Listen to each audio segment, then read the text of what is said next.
10B was a theory question which followed on the 10A question, which looked at how do we value inventory, and it covered accounting theory and also inventory valuation.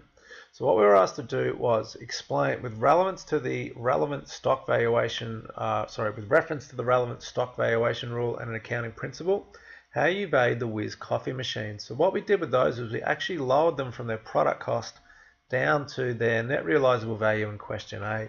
So the rule we applied for 1 mark was the rule of lower of cost and net realizable value.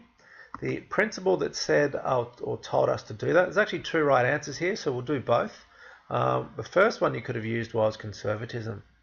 So what are the other 2 marks for? Well, as always with theory, we define it. So I'm going to say in this case, conservatism is all about being cautious. And what that means is I write down an expected loss, in this case a stock write down, as soon as it is expected to occur.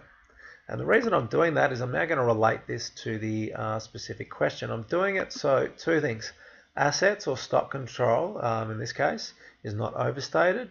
And secondly, my expenses, in this case stock write down, are not understated.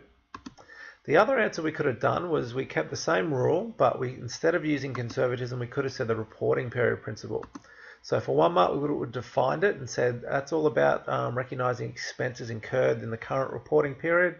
And secondly, what we're going to do is then match that against the revenue for the period in order to calculate an accurate net profit. Looking at the marks, 31% of the state got 0. At the top end, 16% got 4 out of 4. A little disappointing there weren't more people getting at least 2, just because all you had to do was identify an accounting principle and also the rule of lower out of cost and net realizable value. Looking at examiners' comments, some students wrote learn responses again. So we had an earlier question about conservatism in the paper, and same deal. If you're defining conservatism as recognizing losses when probable or profits only when certain, it's only the part that's applicable. So in this case, we should have only mentioned that one. This had nothing to do with profits only when certain. This was a stock write-down. So in this case, I only mentioned the bit that's appropriate, which is losses, recognizing expected losses.